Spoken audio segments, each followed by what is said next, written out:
Nelson Peltz has reacted to losing his proxy fight with the Walt Disney Company. He did an interview with CNBC. We also have a press release from his company, Tryon Fund Management, which he is one of the founding partners. Before we get into this, though, I'd like to ask you, please hit that subscribe button, hit that bell for notifications so you don't miss any of our future videos here at the Trent Report. This is over at thatparkplace.com. Wrote this up earlier today.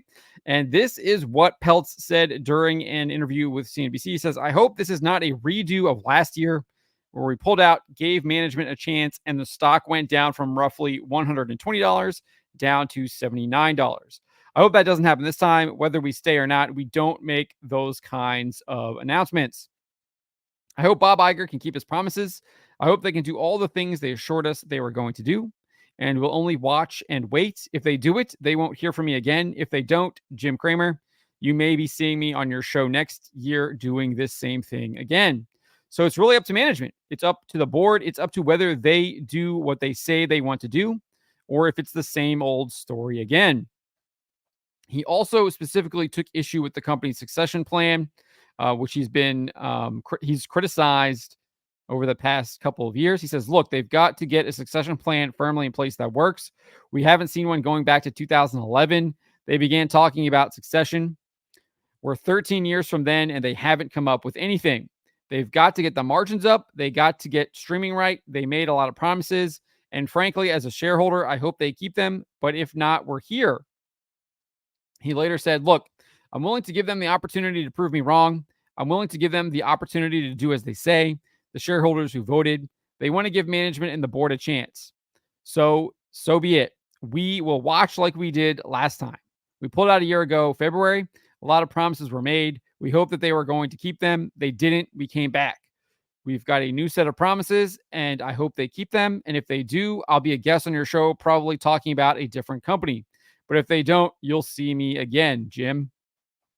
So that is what Peltz had to say during his appearance on CNBC. We did also get this press release that Tryon shared in reaction to the results. And it said, while we are disappointed with the outcome of this proxy contest, Tryon greatly appreciates all of the support and dialogue we have had with Disney stakeholders. We are proud of the impact we have had in refocusing this company on value creation and good governance. Since we re-engaged with the company in late 2023, Disney has announced a host of new operating initiatives and capital improvement plans. The board has been refreshed with 2 new directors. Over the last 6 months, Disney's stock is up approximately 50% and is the Dow Jones Industrial Average's best performer year to date. We thank Tryon's investors for the confidence they have placed in our efforts, and we wish the best for all of the company's stakeholders, including Disney's board and management team. We will be watching the company's performance and be focusing on its continued success. So that is what Peltz had to say, and that's what Tryon had to say. Peltz and Tryon have criticized the leadership of the Walt Disney Company and its board of directors over the past year. Back in January 2023, they said that the Walt Disney Company is a company in crisis with many challenges weighing on investor sentiment. Specifically, the firm detailed the company has poor corporate governance, poor strategy and operations, and poor capital allocation. The firm also noted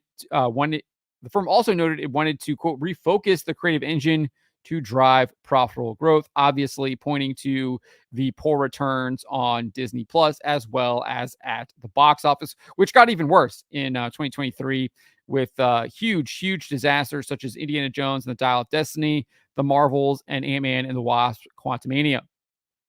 And as Peltz noted in his interview with CNBC, he and Tryon did pull away from a proxy fight in February, noting, quote, we congratulate Disney and Bob Iger on their recently announced operating initiatives, which are a win. This is February 2023, it's last year, which are a win for all shareholders and broadly align with our thinking. We are pleased with the role that Tryon was able to play in helping to focus the board to take decisive actions, which we believe will lead to better financial results. We were also pleased to see that companies pledged to restore the dividend. So not as lengthy as what we saw there with the proxy, but with losing the proxy fight here, but obviously very similar kind of talking points there. And then we do know that he did indeed get back into the proxy fight later in 2023.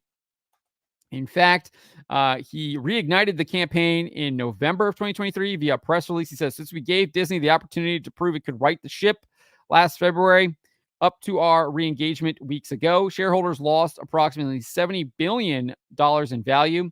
Disney's share price has underperformed proxy peers in the broader market over every relevant period during the last decade and over the tenure of each incumbent director. Investor confidence is low, key strategic questions loom, and even Disney CEO is acknowledging that the company's challenges are greater than previously believed. While James Gorman and Sir Jeremy Darich I'm not sure if I'm saying his name right, represent an improvement from the status quo. The addition of these directors will not, in our view, restore investor confidence or address the root cause behind the significant value destruction and missteps that this board has overseen.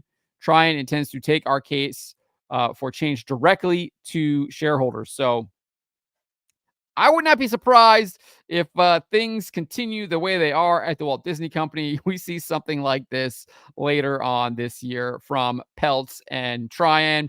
Obviously, we saw it happen last year. Again, like I said, similarities between him kind of backing off the proxy fight in February are very similar to what we see now from Trian. And obviously, Peltz is saying, hey, they better get it right. They better keep their promises. And if they don't, I'll be back. But let me know what you guys make of what Nelson Peltz had to say here. What do you expect to happen moving forward here in 2024? Do you expect that Peltz will be back because Disney won't meet their promises?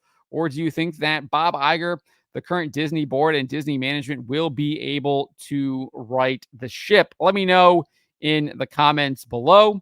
As for me, I think Peltz will be back sooner rather than later. I just do not see Bob Iger and his current team being able to right the ship. He was already outed as a liar during the shareholder questions when he says he's not pushing any kind of agenda.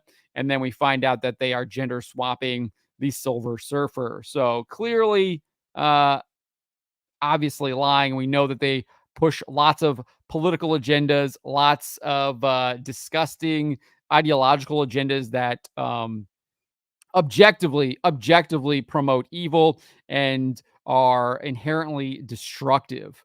But let me know what you guys make of this. Let me know in the comments below. Remember to always be charitable, but to always speak the truth.